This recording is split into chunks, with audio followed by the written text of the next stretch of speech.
다니엘서의 배경을 좀 보죠. 첫 번째로 다니엘서는 묵시 문학입니다. 묵시는 감춰진 것을 이렇게 벗겨서 알게 하는 것. 그러니까 구약의 대표적인 묵시는 다니엘서이고 신약의 대표적인 묵시는 계시록입니다. 그래서 이 두 책이 굉장히 어려워요. 이 두 책은 목회자의 도움이 필요합니다. 이 묵시라는 것은 가장 어려운 시기에 기록이 돼요. 어려울 때에 이 묵시를 통해서 비전과 꿈을 꾸게 하는 것입니다.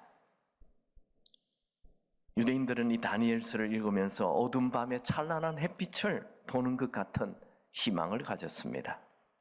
여러분, 오늘의 현실이 어렵습니까?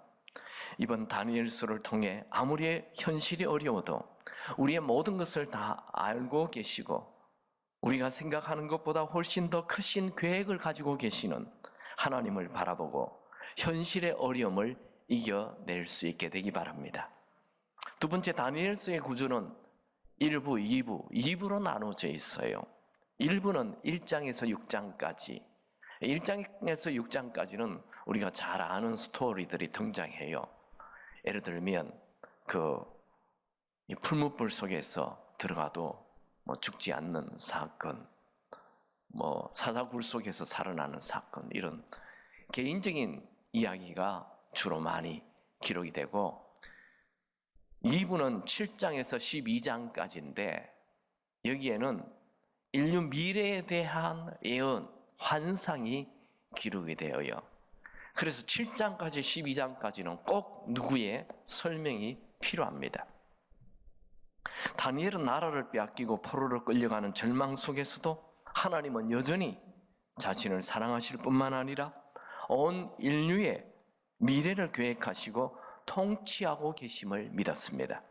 우리도 다니엘서를 통해서 하나님은 우리 눈에 보이는 그 어떤 상황보다도 크시고 온 우주를 다스리시고 온 인류의 역사를 통치하고 계심을 굳게 믿을 수 있게 되기 바랍니다.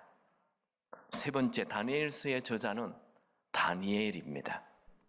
자유주의 신학자들은 다니엘서에 미래에 일어날 일을 너무 구체적으로, 예를 들면 바벨론 다음에 페르시아가 일어나고 페르시아 다음에 헬라 문화가 일어나고 헬라 다음에 로마가 일어난다는 걸 너무 구체적으로 기록이 되기 때문에 이것은 로마 시대의 한 무명의 유대인이 기록했다라고 자유주의 학자들은 주장을 합니다. 그러나 우리 복음주의, 우리 말씀대로 믿는 우리는 이 다니엘서의 저자를 다니엘로 믿습니다.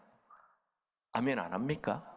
왜냐하면 다니엘서 자체가 다니엘이 자기가 책을 썼다는 거 기록하고 있어요. 다니엘서 9장 2절 곧 그 통치 5년에 나 다니엘이 책을 통해, 다니엘서 10장 2절 그때에 나 다니엘이 새 일에 동안 슬퍼하며, 다니엘서의 저자인 다니엘 자체가 내가 썼다라고 기록하기 때문에 우리는 다니엘서의 저자는 다니엘로 믿습니다. 더더욱 결정적인 증거는 예수님이 다니엘서는 다니엘이 썼다라고 말씀하기 때문입니다. 마태복음 24장 15절에 너희가 선지자 다니엘이 말한 바, 다니엘서는 다니엘이 말했다는 거예요. 예수님이 다니엘서를 다니엘이 기록했다고 얘기하는데 여기에 다른 설명이 필요 없습니다. 다니엘서는 다니엘이 기록했습니다. 우리는 자꾸만 성경을 합리적으로 자꾸 이해하려고 해요. 예를 들면 무리로 걸어갔다 이런 거 안 믿으려고 해요. 자유주의 학자들은 전혀 다른 쪽으로 홍해를 갈랐다 이런 건 안 믿으려고 해요. 어떻게 바다가 갈라지냐? 그래서 자유주의 학자들은 인간의 이성으로만 자꾸 그걸 이해하려고 설명을 해요. 그래서 성경을 결국은 믿지 못하게 되는 것입니다. 여러분, 하나님은 전능하신 하나님이심을 믿습니까? 하나님은 우리의 미래도 다 알고 계심을 믿습니까? 다니엘서 우리가 7장 후반부를 볼 때 정말 놀랍습니다. 미래에 일어날 일을 정확하게 말씀하고 있어요. 그래서 다니엘서를 다니엘이 기록했다고 믿을 때 하나님의 전능성, 전지성을 알게 되는 것입니다. 네 번째, 다니엘서를 기록한 연대는 BC 600년경으로 추정합니다. 왜냐하면 다니엘은 BC 605년에 바벨론 땅의 느부갓네살 왕이 이스라엘 유대 땅을 1차 침공해서 다니엘을 체포해 갔습니다. 왕족들, 아이들을 체포해 갔습니다. 그게 1차 침공.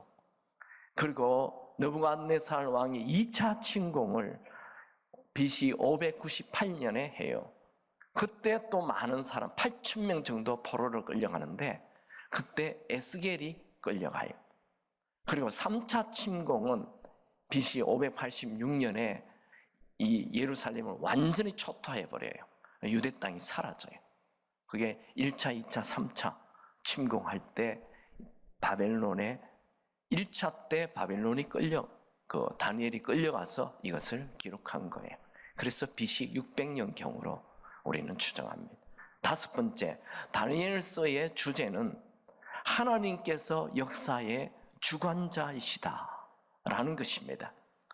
다니엘서는 모든 글에서 하나님께서 모든 것을 다스리고 계신다라고 말합니다. 다니엘은 어린 나이에 나라가 망하는 것을 보았습니다.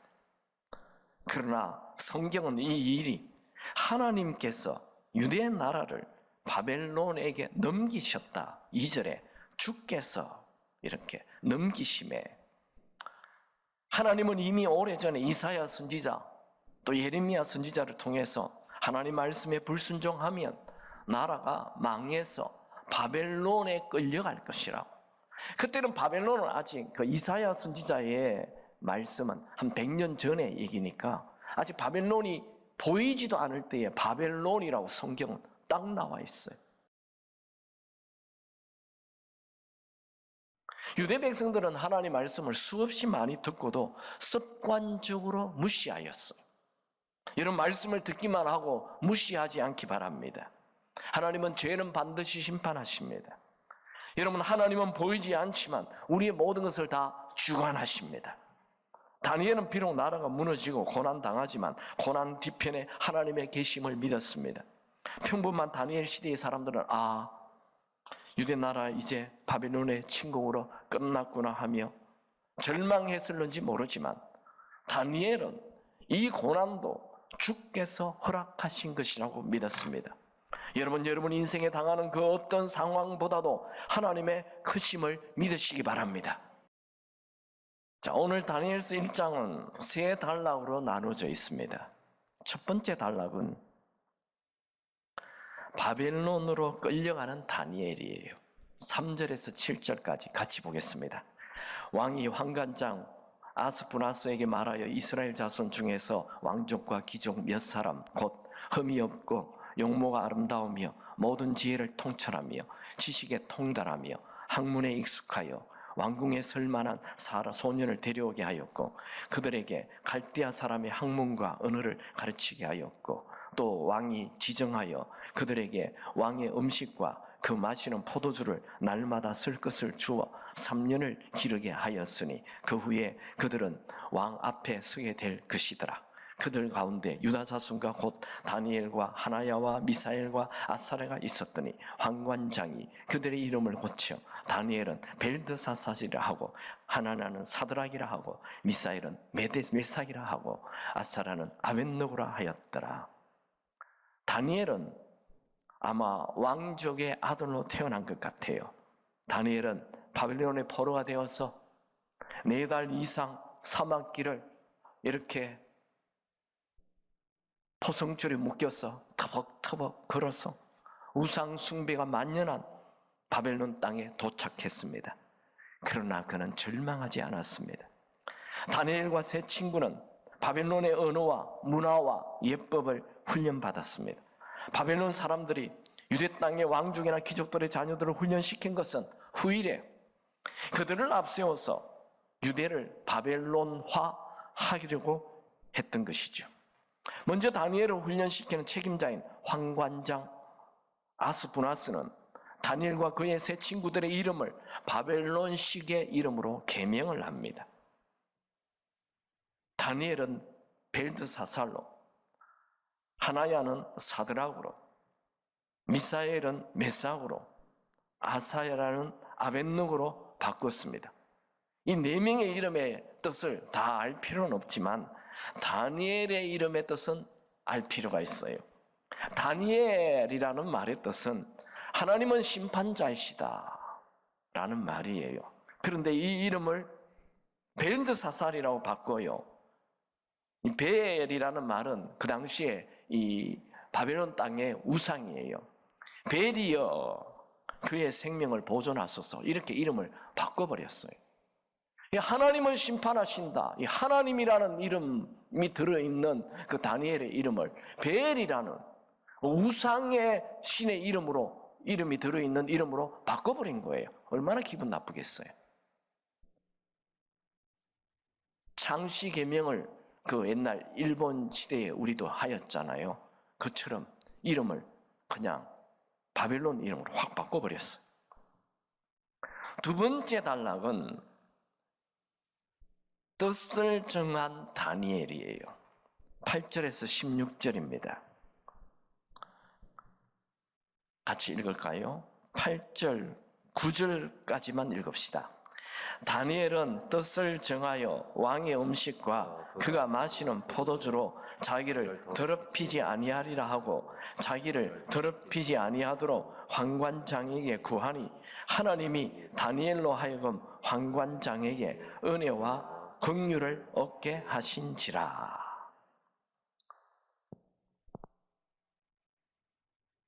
포로로 끌려온 다니엘과 그의 세 친구들은 바벨론 왕이 주는 특별 음식을 먹는 특혜를 누리며 지낼 수 있었습니다. 그런데 다니엘은 그에게 왕이 주는 음식이 바로 이방 신전의 제사로 드려진 음식이라는 것을 알고 먹을 수가 없었습니다. 다니엘은 구약의 율법에 금지하는 음식으로 자기의 몸을 더럽히지 않겠다라고 결심했습니다. 다니엘은 이미 12살이 되기 전에 이 구약 성경, 구약 모세 오경을 다 암송합니다. 유대인들은 다 그렇게 암송했어요.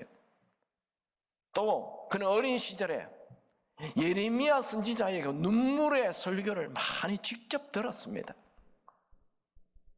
다니엘은 말씀을 듣고 알기만 하지 않고 그 말씀대로 살려고 부단히 노력한 자입니다.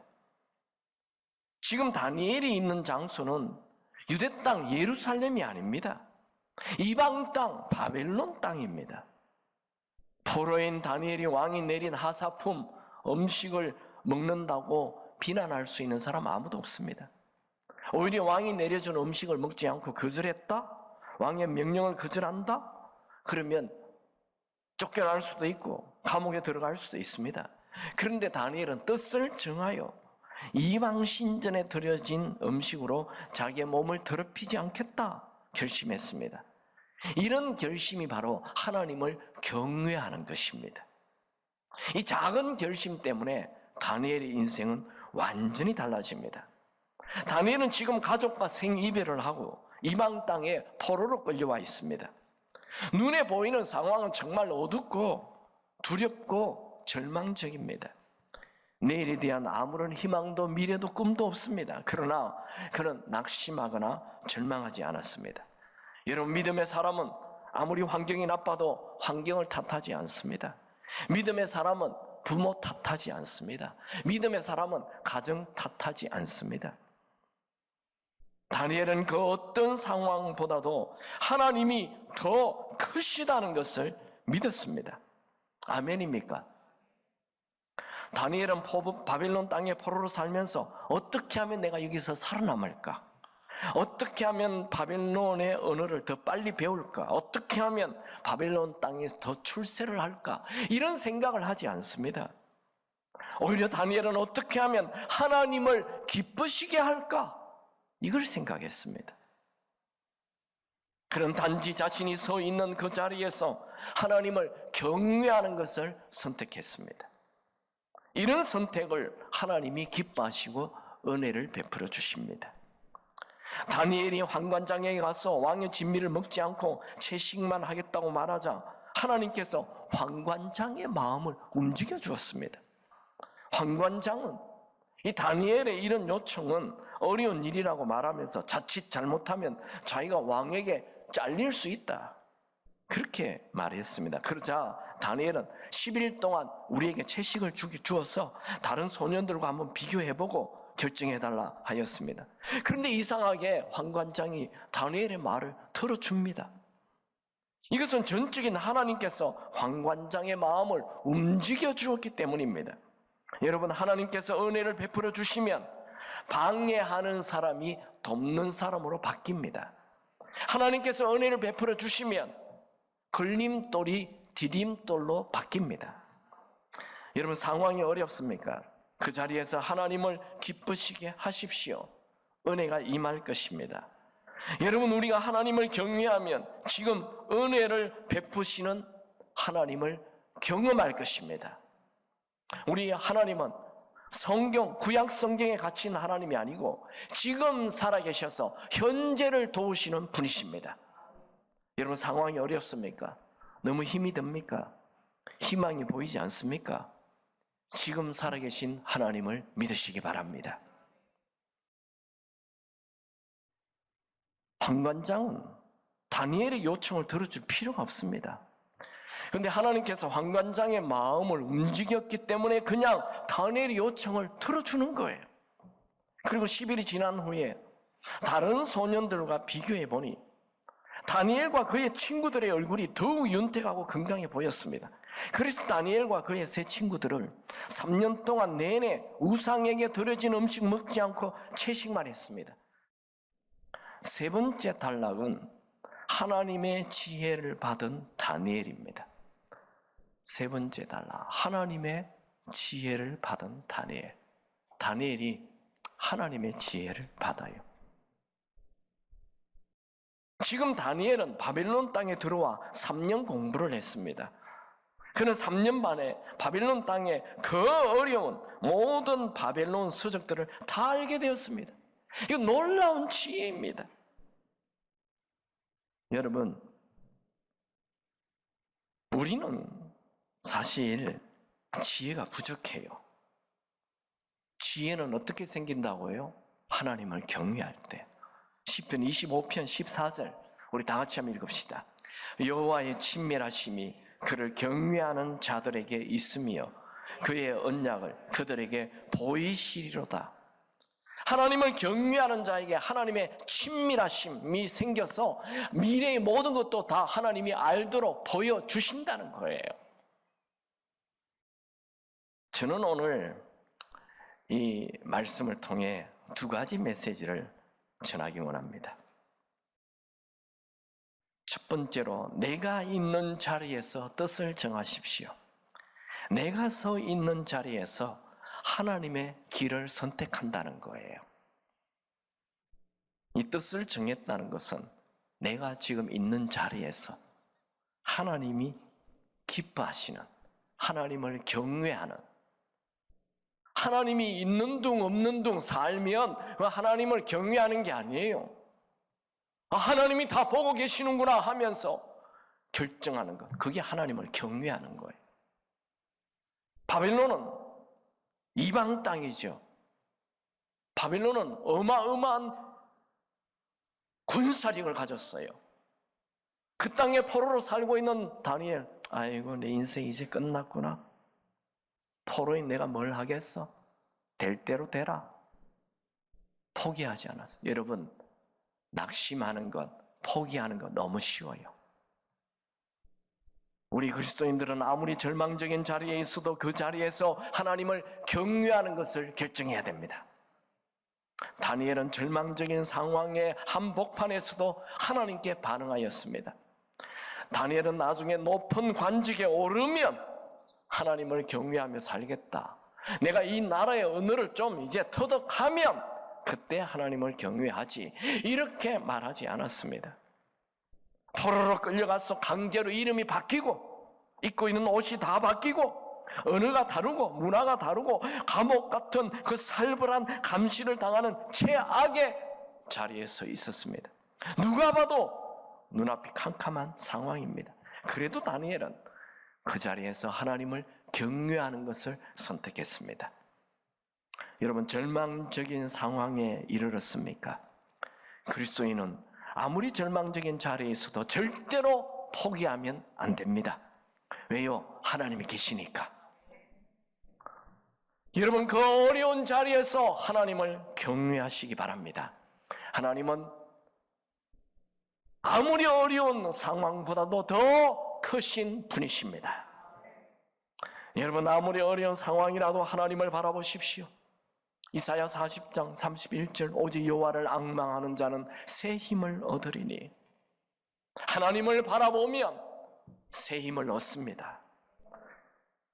여러분이 아무리 망한 자리에 있다 해도 여러분은 여전히 하나님 앞에 존귀한 자입니다.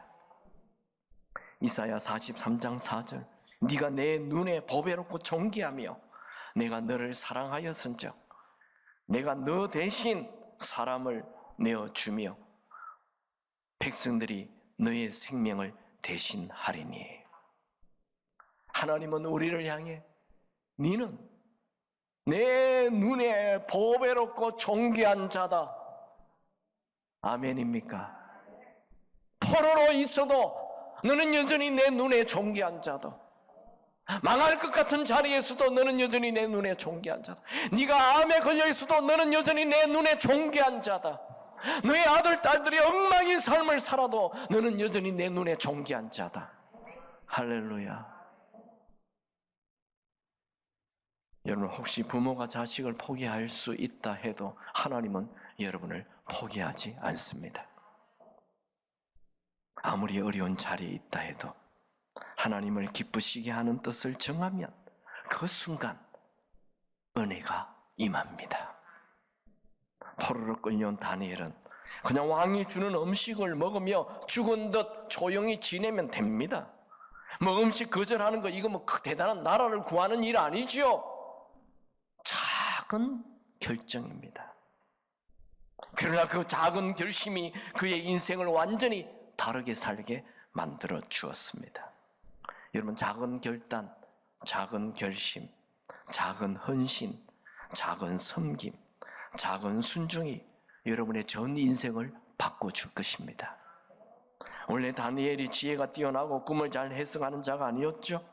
그는 음식으로 자신을 더럽히지 않겠다는 이 작은 결심이 그의 인생에 하나님의 지혜가 보통 사람의 10배가 들어오는 계기가 되었습니다. 이 일은 나중에 다니엘의 세 친구들이 왕의 신상에 절하지 않고 풀문불 속에 들어가도 살아나는 기적, 나중에 다니엘이 기도한다는 이유로 사자굴 속에 들어가서 먹히지 않는 기적, 다 연결이 됩니다. 여러분, 오늘 하나님을 향한 작은 결심을 하시기 바랍니다. 여러분, 우리의 작은 결심을 하나님이 보고 계십니다. 여러분이 주를 위한 작은 결심을 할 때 여러분의 인생을 하나님은 다른 길로 인도하실 것입니다. 오늘 결심하십시오. 오늘 뜻을 정하십시오. 거룩을 정하십시오. 하나님을 경외하며 살겠다고 결심하십시오. 여러분, 하나님을 경외하십시오. 하나님을 경외함이 삶의 보물 상자를 여는 것입니다. 말씀을 정리하죠. 여러분, 오늘 말씀은 메시지는 2개입니다. 여러분, 아무리 어려운 자리에 있어도 절망하지 말고 그 자리에서 하나님이 기뻐하시는 뜻을 정하십시오. 지금 있는 그 자리에서 지금 and now, 지금 불평하지 마시고 지금 그 자리에서 하나님이 기뻐하시는 아주 작은 것 하시기 바랍니다. 2번째, 뜻을 정하고 행동하십시오. 생각지 않는 기회가 옵니다. 하나님을 기쁘시게 하는 행동을 하면 매 순간이 기회로 바뀝니다. 하나님은 그 어떤 상황보다도 크십니다.